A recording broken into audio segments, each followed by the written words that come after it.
Oh, Lord, welcome back. We've made the perfect meal if you're planning a Saturday night in front of the telly. Dean Diplock from Briefy House Resort in County Mayo is back with us. Good morning, Chef. Good morning, good morning. You have an evil glint in your eye. We were just saying that I find this a bit spicy, this curry, and if it's spicy for me, you know it's going to be spicy for you. I'm going to be in trouble. So, chicken curry, Chicken Chef. curry. Now, this is not, so before, you know, the Twitter world goes crazy, this is not the traditional way of doing a Durban Indian curry.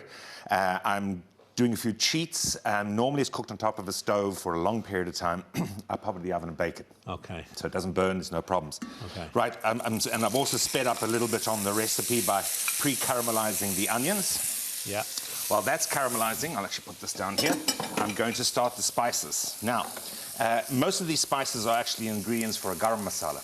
So there is fenugreek, there's fennel, there's cumin, there's coriander, there's black peppercorns, cloves, bay leaves, mace, nutmeg, star anise, green cardamom, and the last cinnamon goes in. Okay. All right? Just a few spices, as they say. Just a little. Just a few. So we're going to toast that a bit. While that's toasting... Now, if you don't have all those individual spices, can you just put a garam masala in? You can just use a garam masala and then just add some of the... The main one that you do want to try and get in there, though, is methi or fenugreek seeds. That gives it that distinct curry taste. And you're roasting those spices? Just roasting. It's just starting to smoke a little bit. We want to get a little bit of the aromas coming out of them so that we can grind them and then put them into our base. Now, nothing so far alarms me in terms of the heat levels, but you're going to frighten me now, aren't you? Just a little bit, just a little bit. You'd say, Matt. Okay, so, wow, these spices can quickly go into our grinder.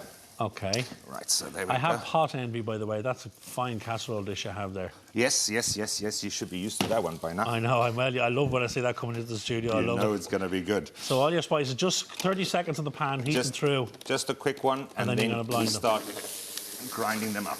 Okay. All right, nice and fine. Shake it up a little bit. There we go. Okay. Open that up, and then I'll finish them off. Okay. That's a handy little gadget, that, isn't it? Very handy. Great for coffee, too. Really? But don't mix it after. No. Don't make a coffee after the curry. No. It won't taste the same again, I can assure you. No. Right, so very quickly, that's our spices done. They go in. Wow, okay. Now, you can go a bit smoother than that, but that's fine. Now, to which we're now going to add the turmeric. Okay. Okay, there's about a tablespoon of turmeric in there. Right. And this is where the heat comes. Oh, now, so you can decide how strong or light you want it. I'll just put a tablespoon in. Holy moly, a tablespoon. That one's got that in it, by the way. The whole lot? The whole lot. Ah, Dean. It's supposed to be a spicy curry. It cools you down. That's the whole idea. Or in wintertime, warms you up. Right. Okay, to which I'm now going to add the tomato paste. Right. Okay. Now, traditionally, they would just grate tomatoes into it. Yeah. And then cook it down and to make a gravy. But we are going to add the tomato paste.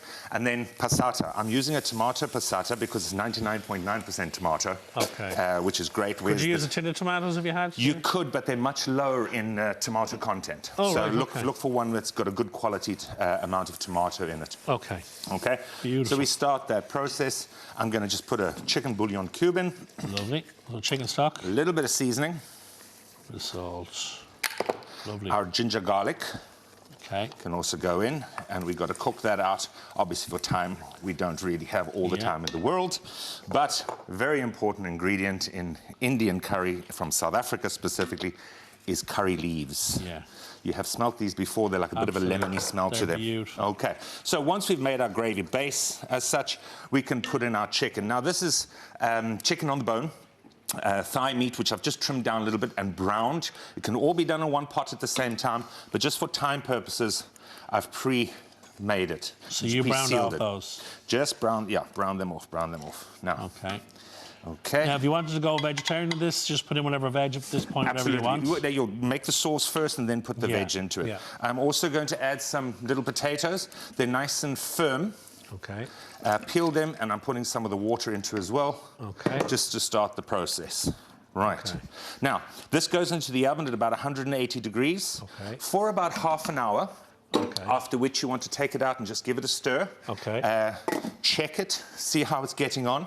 Yeah. Open it up, and put it back into the oven so that it can thicken a little bit and cook through. So take the lid off and exactly. let it cook. So, won't be going in that one. Oh, wowzers. Right, we'll take this one out first.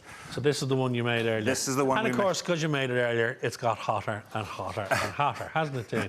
Just a little bit. Yes, it has, Just a little Dean. bit. Yeah. So that goes into the oven, 180. So half an hour, then the lid off. Half an hour, check it, go back. It also depends on the size of the potatoes and the size of the chicken. Oh, look. Right, so there's one we made earlier. That looks evenly You do hot. want to have that oil coming to the top of it. That's when you know it's right. Okay. I'm going to put a nice one there. Bit of potato for you. Okay. Like so. And we traditionally, a little bit of fresh coriander to garnish it. I'm serving it with a sambal. Yeah, can we get a shot? Look at this. So this is a sambal. That's a sambal over here. This is like a fruit sambal. At least the tomato sambal. It could be even spicier than the curry, but in this case I didn't do that. I have a green mango chutney and a fruit chutney on the end as well. Give it a taste. Oh, I'm going to taste it. Just see what it's like. I mean, have a bit of the fruit chutney and things with it. It makes it, it all balances out with the heat and the sweetness and sour. A nice little mixture. I'm never hesitant to try your cooking. However, Dean, this morning, because seriously, if you're saying it's hot for you, I mean, I think Worcester sauce is too hot. Okay, no, well then you're going to struggle with that a little bit. Just give it a taste. Give it a When you say struggle, I'm going to... No, you'll survive. You'll survive. Yeah. May go a little bit red. At least it's not live television. Oh, no, of course not. No, Not as if you're this is making a all holy show pre-recorded. yourself on live TV. You have every camera ready, yeah? Of course they do, yeah. Do we have a glass of water? Tell me kids I love them, will you? Oh, man. It flavour's really good. Oh. That's good. That's good. You'll feel the burn a little bit. It's like when you go to the gym, you'll feel the burn. But... And tell me again about these chutneys, Dean. So we have a fruit chutney there. Yeah. This is a green mango pickle. And this is a little sambal that goes with it, just to help cool it down and balance it a little bit. Cool it down? Cool it down. No. That's not cooling it down. You can put a little bit of coconut milk into it to cool it down if you want to, but it's absolutely not necessary. The flavours are sensational. Fantastic. It is gorgeous. Thank you, Chef. Great recipe as always. Thank you. Right. Full recipe details are up on the website, or you can, as ever, call into Dean in Briefy House in Mayo, and he'd be more than happy to sort you out. We'll take a quick break. We'll see you in a couple of minutes. Gorgeous, Dean.